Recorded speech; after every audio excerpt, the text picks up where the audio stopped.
Well, good afternoon. Today is September 18th, 2023.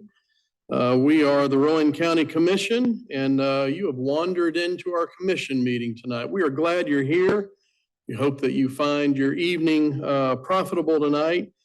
It's been the tradition of this board and boards all across the country that we begin in a couple of things. We'll do a couple of things. One, we'll have our chaplain come forward. Chaplain Taylor, we're glad you're with us. Chaplain Taylor will provide for us what is called a solemnizing prayer. Now, let me tell you what that is. That means it's not for you, it's for us. We take very seriously what we do, and we seek wisdom in the decisions that we make for all of the people of Rowan County. And so this is an important part of our meeting every other week. Chaplain Taylor, if you'll come forward, and then we'll have a Pledge of Allegiance after that. Commissioners, if you join me, we'll get started. Thank you for the privilege tonight, County Commissioners. Let us pray. We come to you tonight, dear Lord, on behalf of our County Commissioners, Lord. We thank as we gather here tonight that you give them wisdom they need in this meeting, dear Lord, and each and every day that they work, I know their minds and hearts are upon this county, dear Lord, and do what's right, dear Lord. So I pray you guide and direct them, dear Lord. Be with us this meeting tonight. Bless them in a special way. In Jesus' name, amen. Amen. I pledge allegiance to the flag of the United States of America and to the republic for which it stands, one nation, under God, indivisible, with liberty and justice for all. Chaplain Taylor, as always, thank you for being with us. Understand we'll miss you next week, but you have a worthy fill-in for us in your son, right? I appreciate that.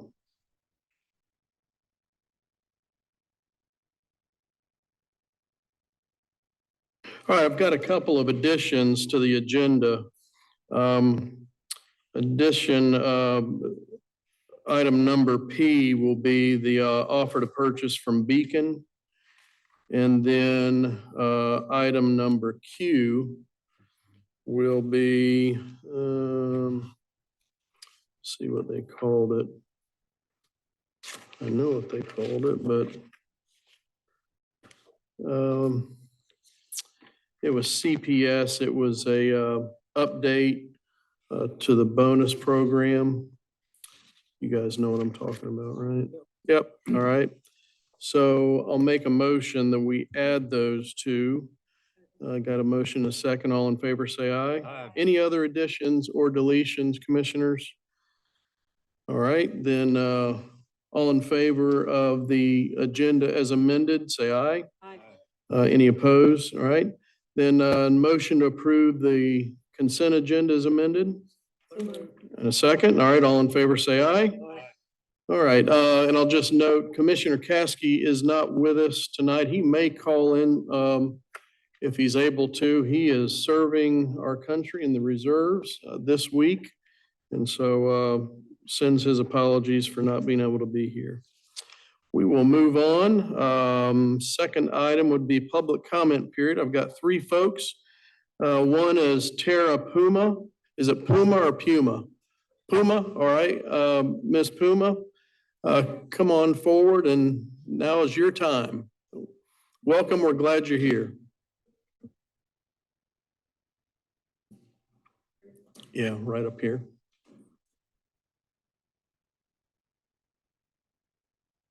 Hi. Hi, welcome.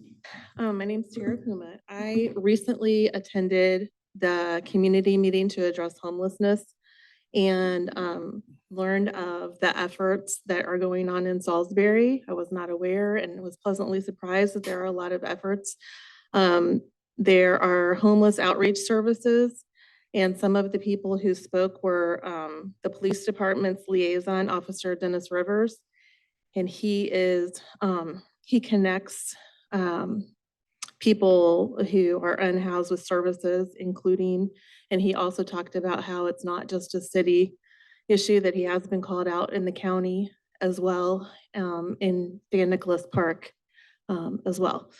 So, and then there was the health department, and they have people who work with Officer Rivers, and they also provide health care and substance abuse to individuals who are unhoused. And then Rowan Helping Ministries, of course, they provide a plethora of services, both short and long-term. And I actually recently, just yesterday, volunteered for my first time at Rowan Helping Ministries. I encourage everyone to at least do that once. They have all kinds of needs and areas where you can volunteer. I volunteered in the kitchen, and you know, it's different than just driving by and seeing someone who might possibly be homeless versus serving them a meal. So I volunteered in the kitchen, and just, you know, everyone, you see everyone as human, the human souls and precious souls that they are. And you know, they're the precious and vulnerable members of our community. And so I know that not just in the city, but the county, we do have concerns about people who are going through this time of need. And so I just come to speak to you as my duty and our duty to care for all members of our community, especially those who have these basic needs that are unmet, such as food and housing. So with issues like this, of course, there's funding that is needed. That was presented to us by the mayor and also Rowan Helping Ministries, that they want to continue the services. There's more services they need, and that there is funding that is available that the county has. I'm not sure exactly what it's called. You guys probably know, but I'm just bringing that to your attention, that, you know, that the county does need to use those funds that are allotted to provide for these members of our community. All right, thank you for coming. Yep. Thank you for your time. Next, Nan Lund. Nan, welcome.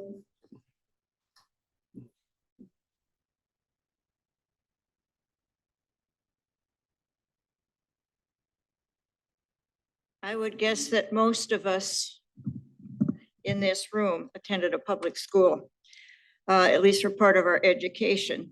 Our parents sent us off with confidence that those schools would provide us with the knowledge and skills we would need to be successful adults. And here we are.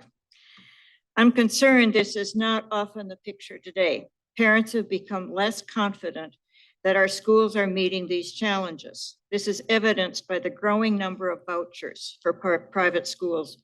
In just 3 years, the number of children in North Carolina private schools went from 12,284 in 2020 to 25,524 this year. That's over 100% increase.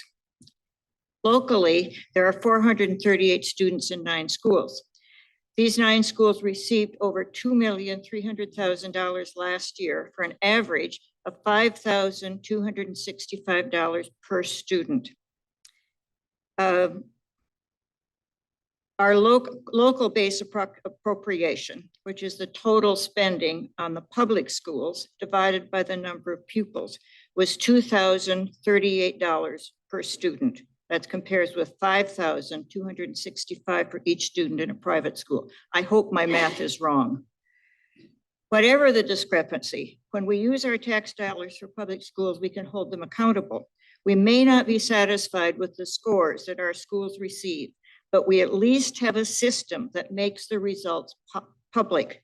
North Carolina has the weakest system of accountability and reporting requirement when it comes to private schools. Our public schools are underfunded.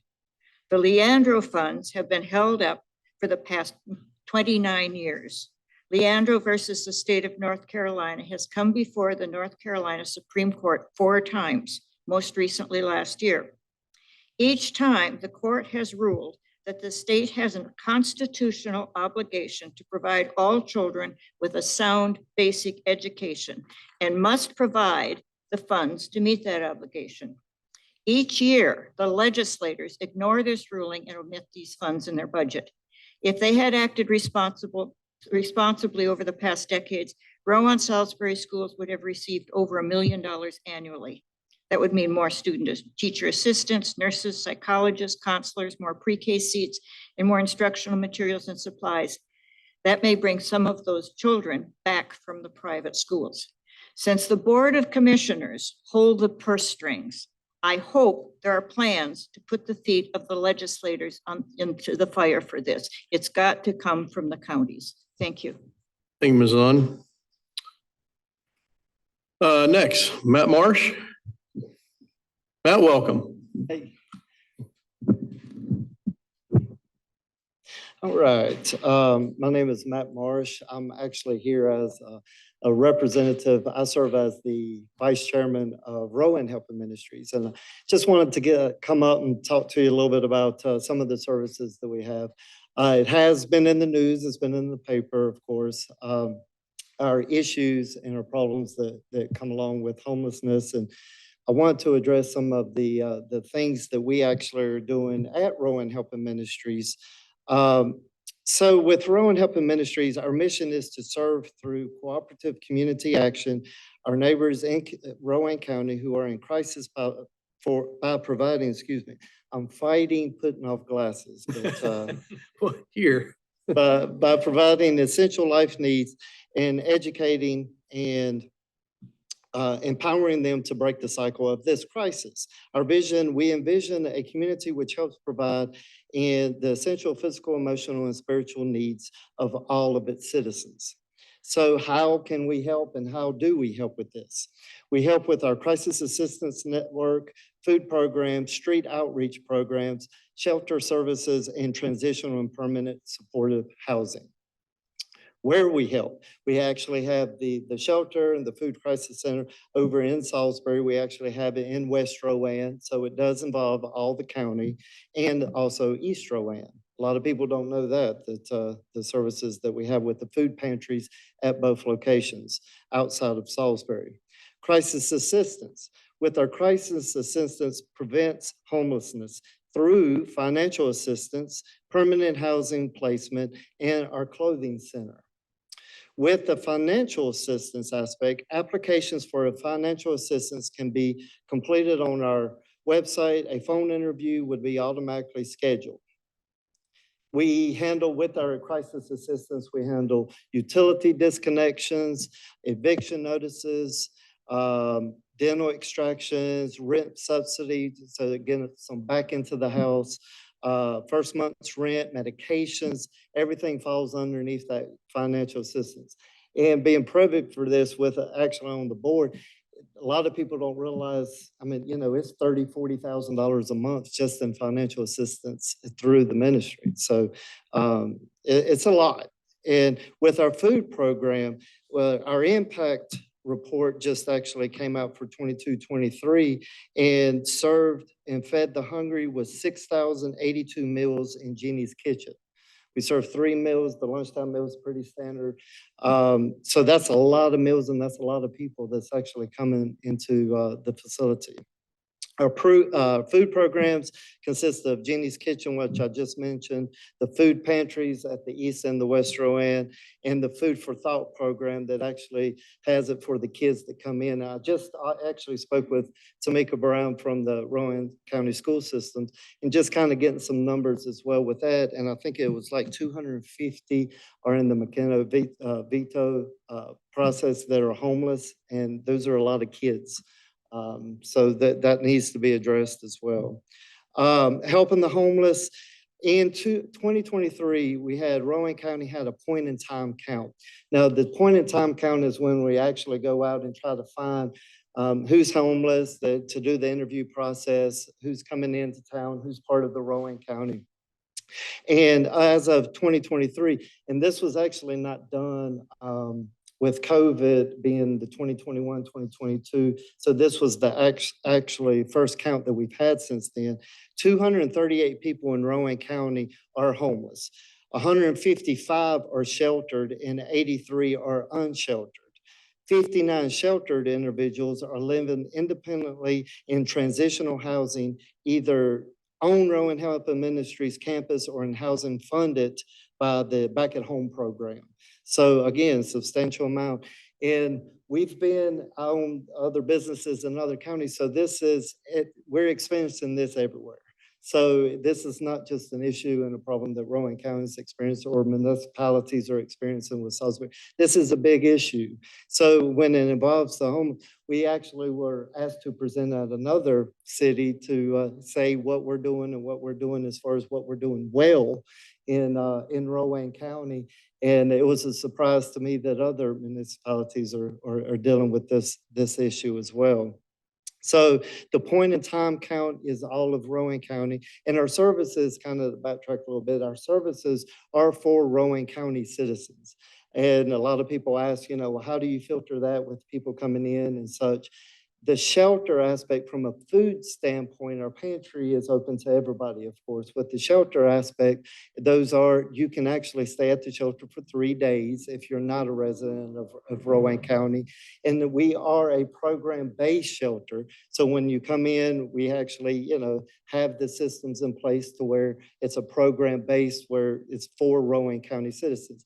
Now, the only discrepancy in that is with the VA aspect of it as well. With the Veterans Administration, we have a veterans, and about 25 to 30%, it fluctuates, are veterans that are actually using our facilities. With the veterans aspect, of course, we know that a lot of them come to the VA, either stay here because they have the resources available to them that is provided. But the veterans, we have a great relationship with the Veterans Administration and want to continue that, of course. With the street outreach program, we have, look at this, through a partnership with the Salisbury Police Department, they have a street outreach when we were talking about with Dennis Rivers, and he's been very successful at actually doing a street outreach where they'll go out, talk to, the homeless. And there's a balance between, trying to make sure that if they're not committing any crimes, of course, you want that compassion aspect to it. So we go in and with Dennis's position, go in, make a rapport with them, let them know of the services and such that they, have available to them and try to get them the help and the resources that they need. So that's been very big on the street outreach. We provide day showers, lunch, of course, that I talked about, and the resources for them that we can get them set up with a lot of different resources that are available that they can take advantage of. Homelessness in Rowan County, the reasons people may refuse to actually live in a shelter. We hear it all the time. And as a business owner, if people know that I'm affiliated with Rowan Helping Ministries, a lot, they always come to me. It's like, can't you get this person or do something about the panhandling and you can get this? Or why can't you get this VA person that's sitting there with the homeless veterans? A lot of people choose that path that they do not want to come to the shelter. A lot of it, we are a program-based shelter, so the sobriety aspect to it. Some of the obstacles that we have that, the pets and they don't want to surrender their weapons. And some just really choose, to choose this path that they don't want the help. They don't want to follow the rules. They want to be able to use drugs and alcohol, making money, panhandling, bipolar, suffering from mental illness, and congregate living is not preferred for them. They don't want to be around other people, and they can't live without their pets. Those are some obstacles, of course, that we have to overcome. The shelter services, the Robertson Standback Center, and we have 115 beds at the shelter itself. We have 4 family units when they come in, so that's 16 available spaces with it as well as in the shelter. We provide temporary shelter and services to the Rowan County men, women, and children who have no alternative resident supportive services that are available, and all individual case management approaches taken with each client. So when they come in, again, we are program based, so we want to get them to a place where they have their own housing, of course. Supportive services, the New Tomorrows programs. We've got a lot of affiliations with a lot of different programs, with the NC Works program to try to have the job placement and such. And on the side note, I want to thank the commissioners for bringing in better paying jobs. That is a plus. It's transitional and permanent supportive housing. Now, with some of our strategic plans and the way that we want to move forward with Rowan Helping Ministries, we're looking at transitional and permanent supportive housing. We're in the process. We have Eagles Nest 1 and 2, and our transitional and permanent supportive housings are reserved for individuals who are homeless but working. Residents may pay a program fee and that will attend appropriate self-improvement programs. So as they come along, we're holding their hand as far as the transitional housing is concerned to try to get them into more permanent housing. And then the helping homeless citizens find their pathway home. 100 and between July 1st, and I think this is a powerful number, between July 1st and December 31st, 2022, 149 individuals transitioned successfully into permanent housing. That's a big number. 20 of these individuals were referred from our street outreach program. So that means literally going out and telling them about the services, providing the programs, getting the resources that they need so they will have this permanent supportive housing. Now that leads us into the Miracles on the Horizon Capital campaign. With Eagles Nest 3 is our transitional housing. This edition will add 12 apartments with 9 units reserved for veterans and office space. With this is a fantastic resource that everybody could, that comes to us and enters the programs can have the transitional housing aspect so they can move straight into these transitional housing. The First Horizons neighborhood is our permanent supportive housing. This will be 5 duplexes to serve 8 individuals or couples and 2 families next to our 3 existing permanent supportive housing. The Miracles on the Horizon Capital Project, I'm part of that capital campaign that's raising the funds for that. We're actually getting ready to have our grant opening in October 16th. I urge everybody to come out, kind of see what differences and stuff the Rowan Helping Ministry are making in the lives of our clients and stuff and our guests that come out to the facility and the way that we can move forward. And I know there was reference to some of the funding aspect, and that has come up as far as how we're funded. The way that we're funded primarily is from a standpoint of different foundations, individual contributions. We do have some government contracts, of course, with the VA, actually has the shelter in space. And what was alluded to beforehand was the American Rescue Plan. That is money that is set aside from the HUD standpoint that comes through, and we've actually applied for some of our transitional and permanent supportive housing through Rowan County. So that would help tremendously to try to get that funding so we could do some of these transitional and permanent supportive housing to move forward with it. But just want to take an opportunity to kind of I know that's a lot in a little bit of time, but and again, anybody that wants to come and volunteer, our organization is volunteer based. I tell people I'm a volunteer number 1, and you know that's a passion. And so please come out, volunteer your time, take a tour of the facility, and kind of see what we've got going on. Thank you. Matt, thank you, and thank you for coming. You were right under 3 minutes, and that was great. No, anytime we're out and see folks volunteering, we see Matt Marsh there, and it doesn't go unseen. Jim Green and I spent about a half a day with you and Keena a few weeks back. Some of the best time I've spent. I thought I knew Rowan Helping Ministries. I've been there and volunteered in the past, but I found out I didn't know anything compared to the way we left and the education we got. And so there's a real tipping point there about, you know, keeping folks in a program, helping them get on to a self-sufficient life. And so that's good. I thought that on tonight's agenda, we were going to have an item where we were going to approve a grant that goes to Rowan Helping Ministries in the amount of $700,000. That'll be coming up, I think, maybe in our October meeting, but that's a big deal for you guys. And so we'll do that.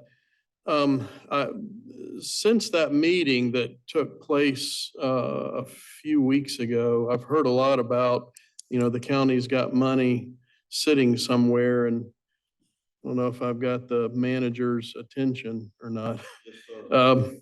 But I mean, I know that this is what our budget looks like, and we certainly delve into human services, which is DSS, Health Department, these things to the amount of about $250 million. It may be more than that now, but do we have money sent to us for homeless? So in 2021-22, we issued $190 million for Medicaid, over 70 million for food and nutrition, almost 10 million for child support collections, almost 4 million for daycare, adult and child, 3.2 million for foster care, adoption assistance, 1 million for special assistance, in-home aid, 2.1 million for energy and crisis, which is power bills and utility bills for folks, workforce, 500,000, almost 1 million in Medicaid transportation, and then 33,000 in community programs. So,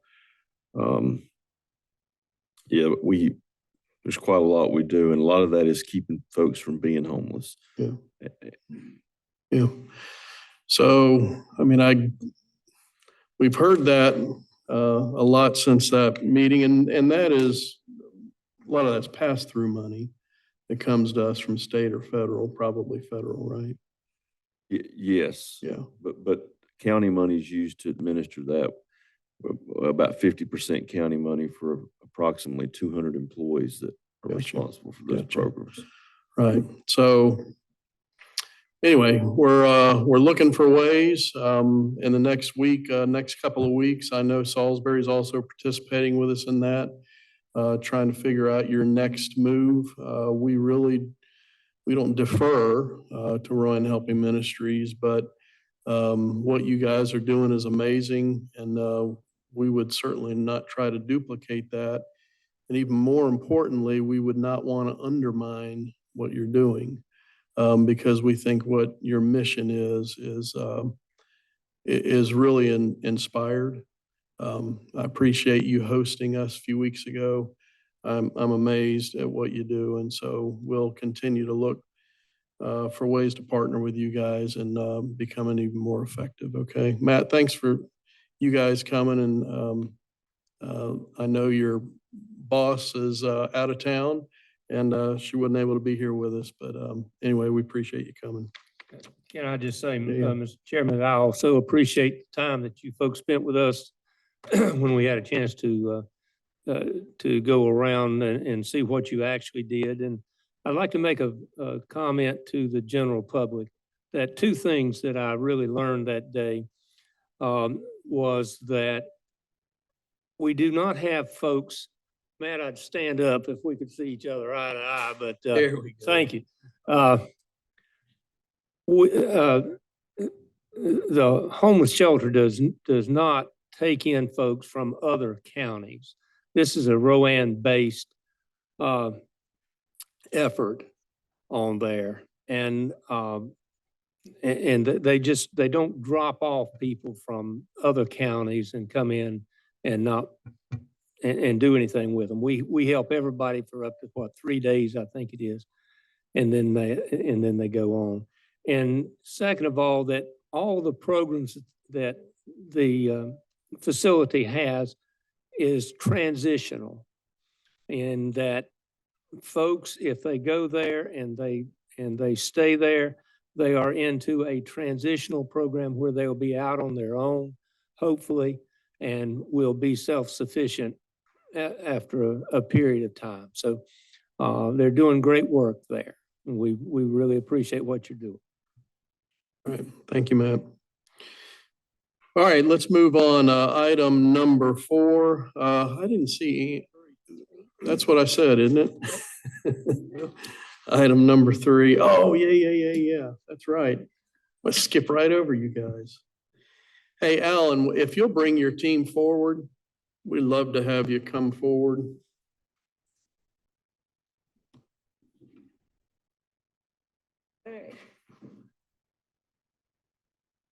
Good Lord. Oh. Oh.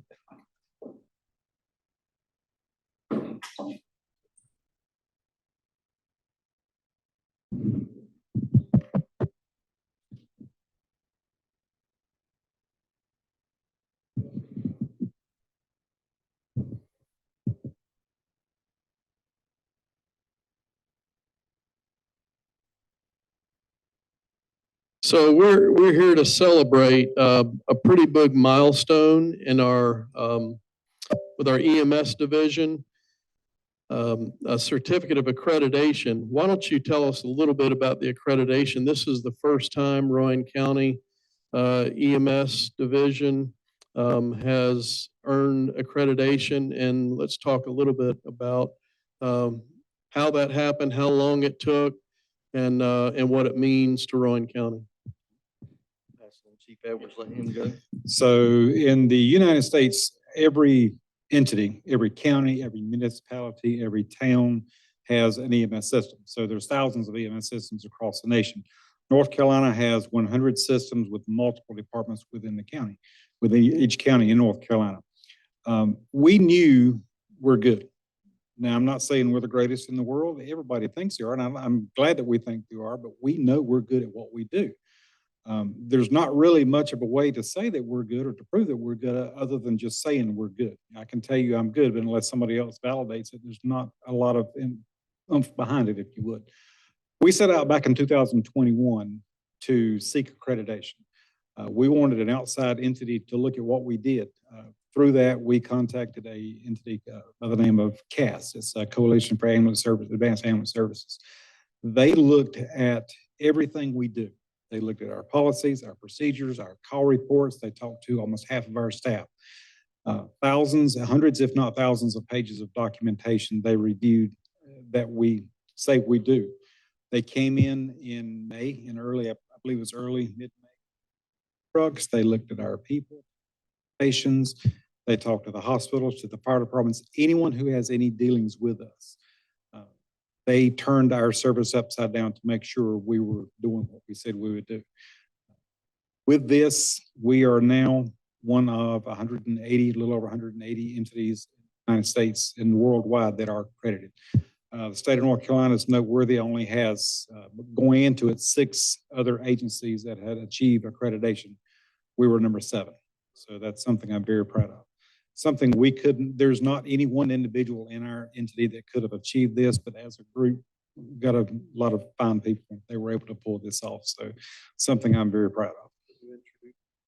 Yes, Chief Heisinger, he is battalion chief for D shift.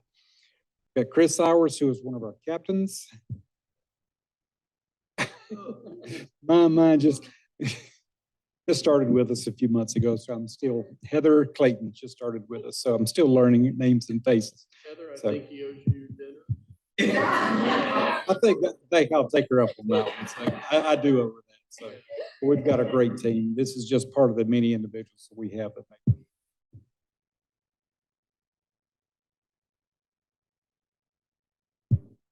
Just reiterate what Chief Edwards said. Very proud of that division. We've came a long way in the last couple of years, and this just goes to prove, the dedicated people that we have working for us. A lot of this is going on in Rowan County recently. We became a work-ready community. Doesn't have anything to do with EMS, but it has to do with how we train workers for companies that are looking here. So to be work-ready is a huge deal for us. And so as I get older, I want to know that we have an accredited EMS division because I may be needing them at some point. But let me read this. This is from the Commission on Accreditation of Ambulance Services, a certificate of accreditation. The Commission on Accreditation of Ambulance Services presents this certificate of accreditation in recognition of this service's voluntary compliance with the Commission's high standards. These standards have been established to encourage and promote improved quality patient care in the medical transport system. This service has successfully completed a comprehensive external review to verify compliance with these national standards. And this was issued last month, August 2023. This is a 3-year, and so you'll be seeking accreditation again in 2026. And so we'd just like to say on behalf of all of the folks of Rowan County, we really appreciate you guys. There's so many jobs that we come into contact with that many of us say, I couldn't do that.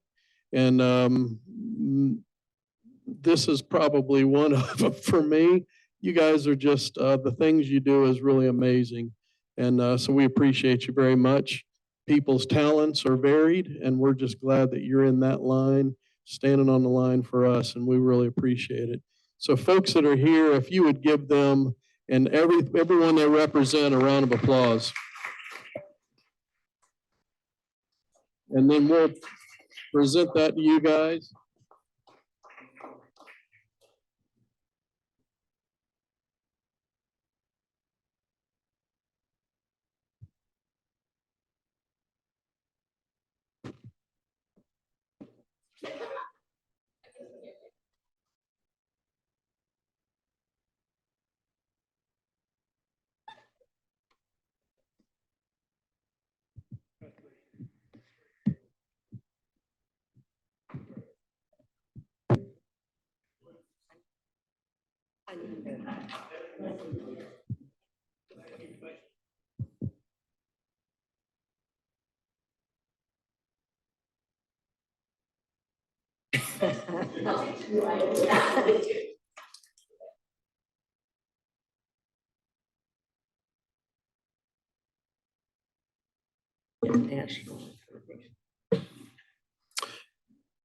Say all of us have experienced being at home and maybe having these ladies or gentlemen show up to our house or our neighbors or a friend or a relative. And I tell you, they're just amazing folks. So we thank God for them.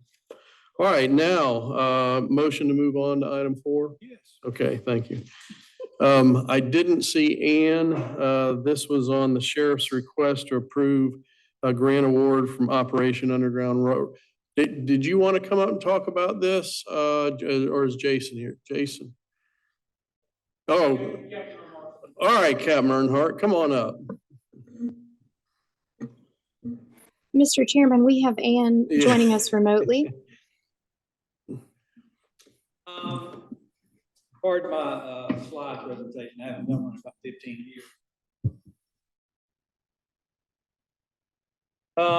Operation Underground Railroad, and it's got one more word on that. Most people usually leave out. It's called Rescue. Gray Shift is a company that makes gray key, and I think that's what you talk about tonight.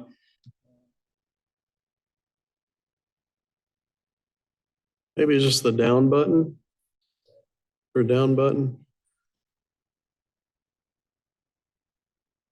April, can you change to the, there we go. You just think it works. Yeah, yeah.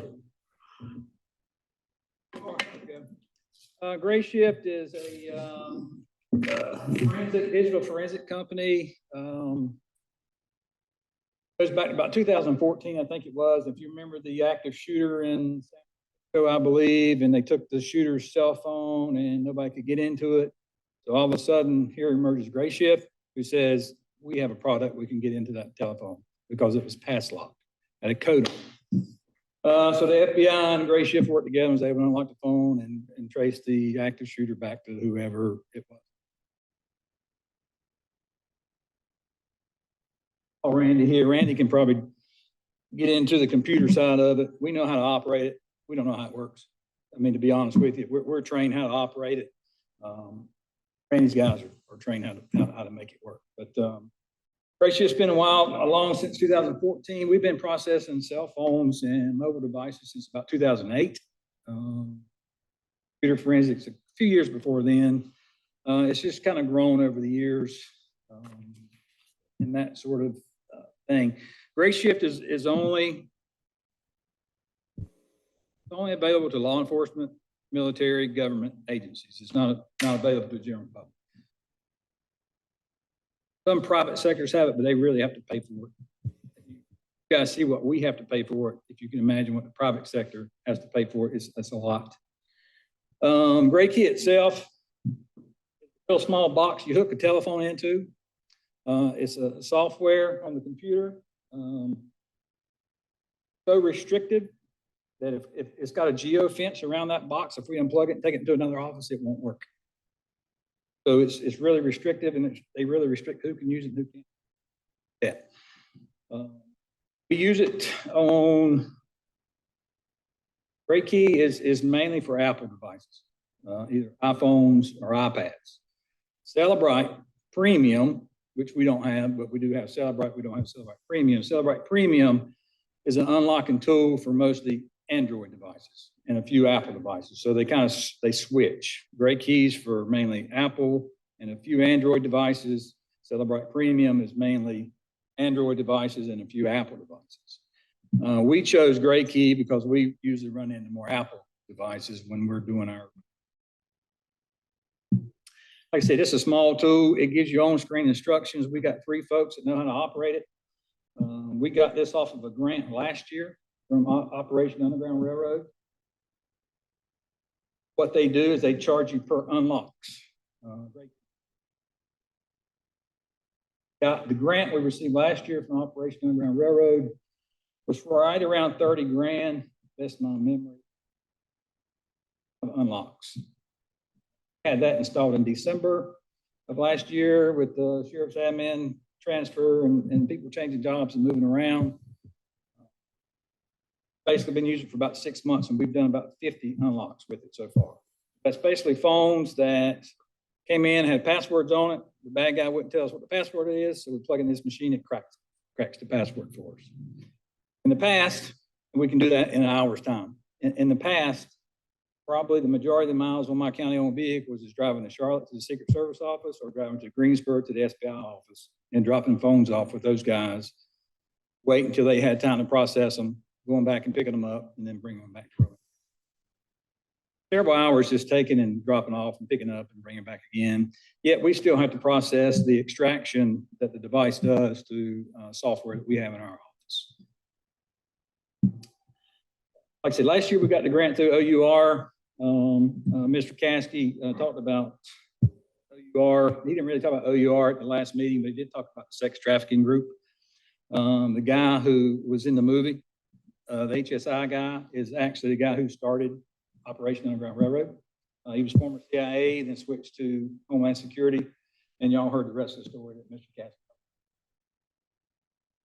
He didn't get much support, so he went out on his own and did this. So after all this, he started this business with OUR for sex trafficking in the domestic United States, and money to donate to law enforcement agencies, other agencies that deal with sex. Last year, we were lucky enough to do it. This slide goes into it. If y'all want me to go over, I will. Tim Ballard, you remember his name from last week, in 2013, worked with the operatives, and then they left the operation, then they formed Operation Underground Railroad. In 2023, the Sound of Freedom was released. I haven't seen it yet. And their vision is on that left-hand side of the screen. You can see that if you want to read it. We're also a part of that Internet Crimes Against Children's Task Force. That is through, it starts with the FBI and trickles down to the North Carolina SBI, and then trickles down, and they end up sending us cases. We're about 109 to 110 cases behind on ICAC cases right now, personnel.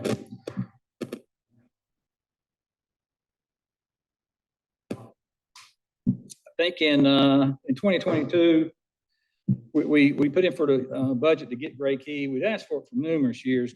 The price of it's high. I mean, I won't lie about it, it's high. I think when it first came out and to the general public or to law enforcement, in 2016, 2015, it's about $10,000 a year for the annual license of it. Unlimited amount of unlocks right now is around 50 grand a year. Premium, Celebrite Premium is the same cost. So you just we didn't get it, so we reached out with Gray Key guys, and they said, hey, make contact with OUR to see if they got any grants available. We did. We got it. Put it in place, like I said, last year. There's the price, 25 grand, 25.7 for 150 unlocks. We stepped back this year. We put it back in the budget again. It got turned down, so we reached back out to OUR, and they said, well, we gave you 100% last year, we'll do 50-50 this year. So we looked at our budget, and we didn't spend some forensic software money in hopes of getting the OUR grant, 50-50 grant, so we'd have some money, or use the asset forfeiture money to pay for the other. We put back in for the 50-50 grant with OUR, and they called us about 2 days later and say, you got it. So we backed down to about an $18,000 bill from Gray Key, which does 50 unlocks instead of 105 unlocks. Right at 50 right now. If we need more than 50, then we can pay for each additional unlock if we need it unlocked, or we can drive it out.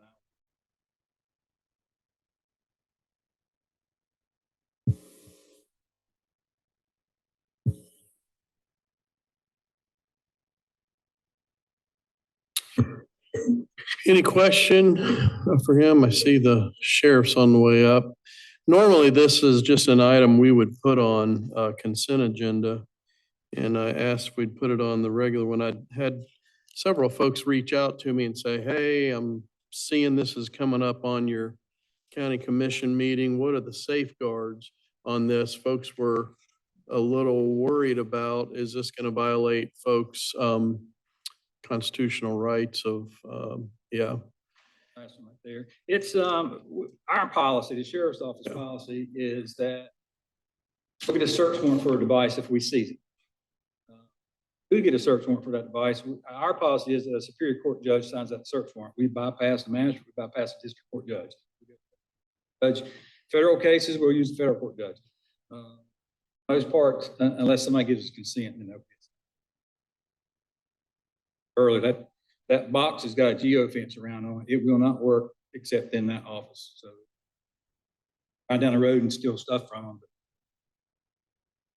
Had some people come to my office as well, and I spoke with them about that. And it could be used on the side of the road. No, it has to be geofenced to our office or it will not work. It has to be geofenced to our office. In other words, that when that instrument leaves the office, it does not work. And with only 50 unlocks, we are going to be extremely prejudiced of what we use it on. These are crucial in investigations. Before becoming sheriff, I was a detective for 12 years. And literally a cell phone solves murders. We had one in Gold Hill just 2 years ago that solved that case. The only evidence we had was to do a geo offense around that house, see what type cell phones come up within that area, then start with that, and then break their cell phone and solve a murder. But nothing, it's no different than a search warrant. Well, it actually is different than a search warrant for a house, because we can get a magistrate to do a search warrant for a house. I can get a magistrate to do a search warrant for your bank account. We use a Superior Court judge or a federal judge on all of our phone extractions. And that is with probable cause. And so it's very safe proof on people's rights, because a search warrant from a Superior Court judge or a federal judge is our policy. Is how we do that. Well, thank you, Sheriff. That's what I wanted folks to hear, because this gotten some calls about this. So thank you for sharing that. Any questions for the sheriff? And all right. Thank you guys very much. All right, financial reports. Anna. Need to make a motion to. Yeah, I'm sorry. And I'll make the motion to let the sheriff's office request to apply for this grant. All right, all in favor, say aye. Aye. Thank you, Craig. All Commissioners, right, Anna. commissioners. Slides up and then we'll. Commissioners, the this is the request to approve executing the grant agreement for Gray Key. We did. I think you approved to apply. They've already applied. I think they've already applied. This is to accept it. Yeah. Motion to approve the grant request. Approval to accept grant award from Operation Underground Rail. Okay, motion and second, Judy. All right, all in favor, say aye. Aye. Thought it was, oh, Mike's there. Hey, Mike. I'm just, had a birthday last week and now I'm hearing voices. As long as it doesn't say child come home. I'm good. All right, go ahead, Annie. I think we're ready now. So these are our cumulative expenditures through August of 2024. We are just up $228,000 over FY '23, which is almost 1%. So we're not spending quite as quickly this year as we did last year. Then on our revenues, we are up. Let me flip the slide there. Yes, our cumulative revenues, we are up $3.6 million, which is about 6% over FY '23. So I think that's good for right now. I think a lot of the property taxes got paid in July, so people could take advantage of the discount. So I think that's a big part of that. Moving to the cumulative property tax. If you guys have any questions, you can stop me at any time. So through August, we've received 68 million in property tax, which is about a 25% increase. I held off and put these slides out today so that I could get you the most current numbers, so we wouldn't have the same problem we had last month. So, moving to the cumulative sales tax. So these numbers are through June.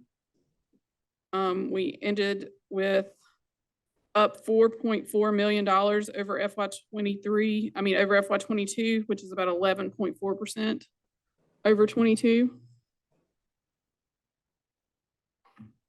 And then looking at our month to month, May and June were both up. June was just slightly up about $100,000. So, and again, March is the outlier because of that hold harmless money that comes in. So that's about a 2.9% increase over 22 for that 1 month. So things we're still trending up, so we will see how sales tax plays out, but yeah. All right, and our monthly question, any red flags from our finance folks? Not that I'm aware of right now, so let you know.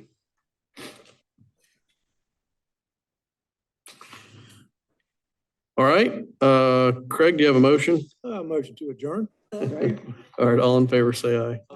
Thank you all.